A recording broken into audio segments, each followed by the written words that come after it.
Sota Daf Kaf Zayin. Bonjour, aujourd'hui je suis intéressé de voir le premier pérec de Ilchot Sota dans le Rambam. Ça va nous faire une vue d'ensemble, une révision sur beaucoup de halachot qu'on a déjà vu depuis le début de la Masechet. Et donc bien sûr il y aura certaines halachot qu'on a vues il n'y a pas longtemps, d'autres halachot qu'on a vues il y a plus longtemps. Le Rambam il a son ordre en fonction de la logique des halachot. Et donc elles sont dispersées. Du point de vue de la Gemara, c'est dispersé. Ilchot Sota se trouve dans la partie Nashim. Le Rambam il écrit Sota avec un signe, comme c'est plutôt écrit dans la Torah, et ça nous fait aussi un jeu de mots, Ilchot Shota. En fait, ça s'écrit comme Shota. Ilchot Sota, dans la Gemara, c'est écrit avec un samer. Le Rambam l'écrit avec un signe. Il y a 4 prakim dans le Rambam sur Ilchot Sota. On va voir aujourd'hui le premier pérec pour ne pas que le shiur soit trop long. Peut-être, si on peut, si on a du temps. On verra petit à petit les autres prakim en fonction de l'ordre du Rambam. Encore une fois, pour nous donner une vue d'ensemble, une bonne chazara sur beaucoup de halachot qu'on a vu au courant déjà de la Masechet. Perek Aleph, halacha Aleph, le Rambam, il nous explique les termes kinouï et stira qu'on connaît tous. Alors le Rambam il dit kinouï, qui est écrit dans la Torah avec kiné et ishto, veut dire que un homme dit à sa femme devant 2 témoins, ne t'enferme pas avec un tel. Cette personne, c'est un tel, peut être même son père ou son frère, ou un goy, ou quelqu'un qui est shachouf, c'est-à-dire quelqu'un qui a une maladie et que, au point de vue médical, il ne peut pas avoir de relation. Ça, c'est shachouf, on l'a vu déjà on l'a vu vraiment maintenant, hier ou avant-hier. Et ça, en fait, c'est la notion de kinouï. Donc, kinouï, c'est l'avertissement. Stira, on passe à la chabet. Quand c'est écrit stira, dans la Torah, benistira, ça veut dire qu'elle s'enferme, elle se cache, elle s'enferme avec cette personne sur laquelle elle a été avertie de son mari. Et elle va s'enfermer devant 2 témoins et pendant un certain moment, c'est un moment où elle a le temps d'être souillée et ce moment-là, c'est le temps de griller un œuf et de le gober. Si elle a été enfermée pendant ce temps avec la personne qu'elle a été avertie, elle est interdite à son mari jusqu'à qu'elle boit les eaux amères et qu'avec ces eaux, on pourra vérifier qu'est-ce qui s'est passé pendant le moment où elle était enfermée. Est-ce qu'elle a été souillée ou elle n'a pas été souillée? Aujourd'hui, qu'il n'y a pas les eaux amères, elle est interdite pour son mari à tout jamais, pour toujours, et donc il doit la divorcer et elle sort sans ktuva. Halakha Gimel.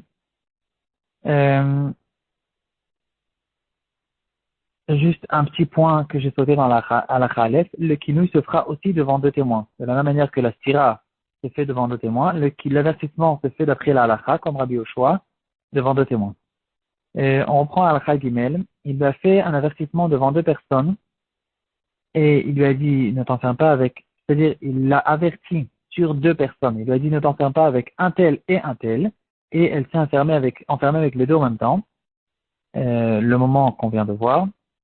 Même si c'est ses 2 frères, c'est son frère et son père, elle est interdite jusqu'à qu'elle boive. Halakha Dalet. Un mari qui dit à sa femme, ne parle pas avec telle et telle personne, c'est pas considéré comme un kinouï. Et donc, même dans un cas où elle va s'enfermer avec lui pendant ce moment-là, elle ne boit pas et elle n'est pas interdite à son mari, parce qu'il n'y a pas ici eu de kinouï, il n'y a eu qu'une stira, et c'est pas considéré comme un kinouï. De la même manière, s'il lui a dit ne t'enferme pas avec lui, et puis après, plus tard, elle ne s'est pas enfermée, mais elle a juste parlé avec lui, alors le fait de parler avec cette personne, c'est pas considéré comme une stira, et donc elle ne va pas boire, et elle n'est pas interdite à son mari.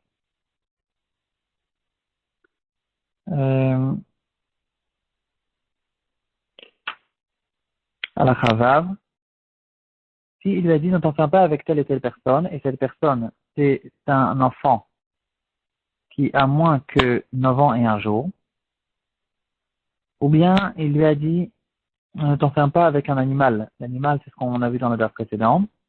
Alors, c'est pas considéré comme un kinouï, parce que la Torah, elle dit, Veshachav ish ota, il faut que ce soit un être humain, pas un katan, et pas un animal. Si elle le fait, elle n'est pas interdite à son mari.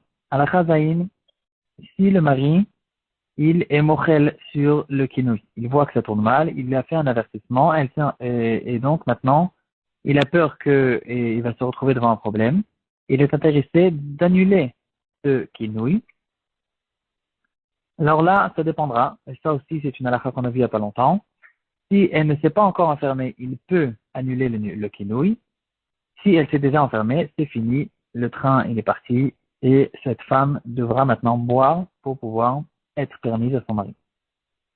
Dans le cas où il a divorcé, alors c'est considéré comme si qu'il avait été mochel, et donc si maintenant il se remarie avec elle, il devra faire un nouveau kinouï pour pouvoir la faire boire. Donc, encore une fois, l'histoire elle était, il l'a fait un kinouï, il l'a averti. Finalement, il l'a divorcée, et maintenant il se remarie avec elle. Le premier kinouï qu'il a fait dans le premier mariage n'est plus valable, et il devra faire un deuxième kinouï s'il est intéressé de la faire boire. À la chachet, il lui a fait un kinouï devant deux personnes. Euh, et maintenant, c'est le mari lui-même qui a vu qu'elle s'est enfermée avec cette personne. Dans ce cas-là, elle est interdite et il donne une kloura. Ça, c'est la Mishnah qu'on a vue tout au début de la Masechet. Il ne peut pas la faire boire parce qu'il n'y a pas eu de témoin sur la sira, mais quand même, on le croit, il y a ici peut-être un problème de Shavia. Shavia Nafshech Haticha d'Isora. En tout cas, quoi qu'il en soit, elle est interdite sur lui et il doit la divorcer. Par contre, il lui donne la Ktuva parce que ici, c'est parce qu'on le croit à lui. Le problème, c'est chez lui le problème. Elle dit sûrement qu'elle ne s'est pas enfermée. Et donc, dans ce cas-là, il devra lui donner la Ktuva. Aussi dans le cas où il y a des rumeurs, il y a aussi une soubia comme ça. Les gens, et en fait, il y a une rumeur qu'après ce kinouï, euh, non, la rumeur, elle est, non, la rumeur, c'est qu'elle a été souillée pour de vrai. C'est-à-dire, il y a eu un kinouï, elle s'est renfermée, et il y a eu une rumeur que cette femme, elle a fait vraiment un znout. C'est la rumeur qu'à l'époque, c'était les femmes qui cousaient, qui tissaient au clair de la lune. C'était les bavardeuses. En tout cas, il y a des rumeurs dans la ville qu'elle a été souillée. Dans ce cas-là, il ne peut plus continuer à vivre avec elle. Il doit la sortir et il donnera par contre la ktuva.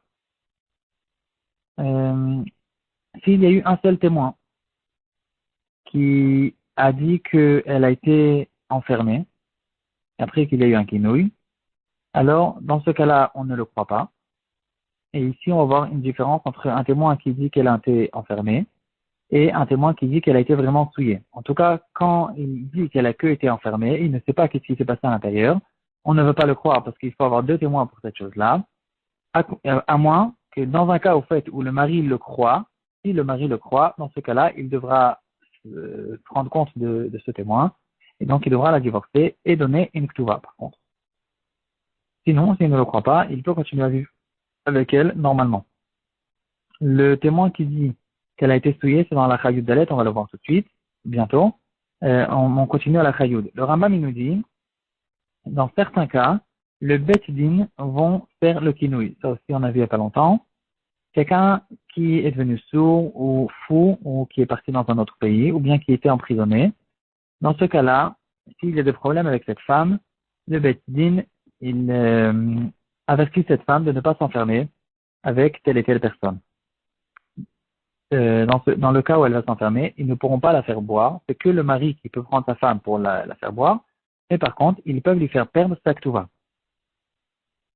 Halakha Yudalef aussi, il parle de détails de cette halakha.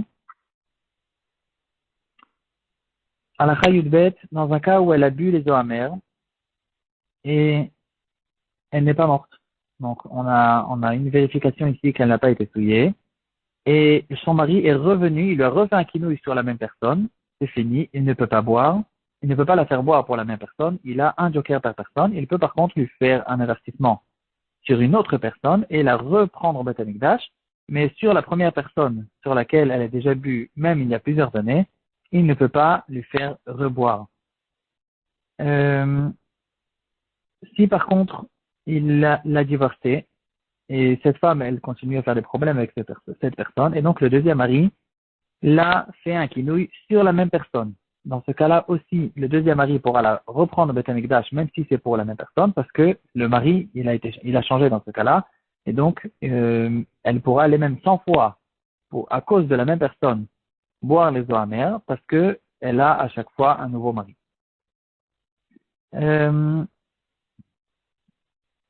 Là, on arrive à la Khaïdalet, c'est la halakha spéciale de Edechad. Il y a ici une halakha, un chidouche spécial que la Torah nous a donné, qu'on va croire même un témoin, dans le cas où le mari a fait un avertissement. Et elle s'est enfermée après l'avertissement. Il y a des témoins là-dessus. Alors, dans ce cas-là, il peut arriver un témoin qui dit qu'elle a été aussi souillée. Ce témoin peut être même un des deux témoins qui disent qu'elle a été enfermée. Et dans ce cas-là, on va le croire parce que la logique est avec ce témoin.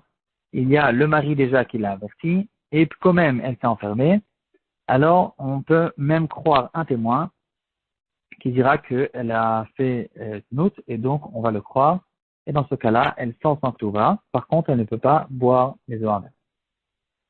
Dans cette halakha de un témoin qu'on va le croire, c'est même si déjà c'est un témoin, donc c'est pas un témoignage normal, c'est un chidouche, et donc même une femme, un serviteur, et toutes sortes d'autres personnes qui normalement ne sont pas sous la édoute, ou même un proche, on va le croire et on prendra compte de son témoignage et on fera sortir cette femme sans Ktuva. Et là, le Rambam, dans les dernières halachot du Pérec, il arrive à plusieurs cas à propos de cette halakha spéciale. Quel est le din s'il y a 3 contre 2, 4 contre 3, etc. Dans toutes ces halachot spéciales, c'est pas un halachot normal de témoignage. C'est un témoignage que normalement, des gens qui ne sont pas kshérim, etc. Et on ira d'après la majorité. Dans certains cas, on va croire certains. Dans tous les cas, on va croire ceux qui disent qu'elle a été souillée, elle ne va pas boire. Dans le cas, on ne va pas les croire, elle va, lui, aller boire. Plusieurs détails là-dessus. Et le dernier halakha du Rambam, Perek Aleph, il nous dit qu'une femme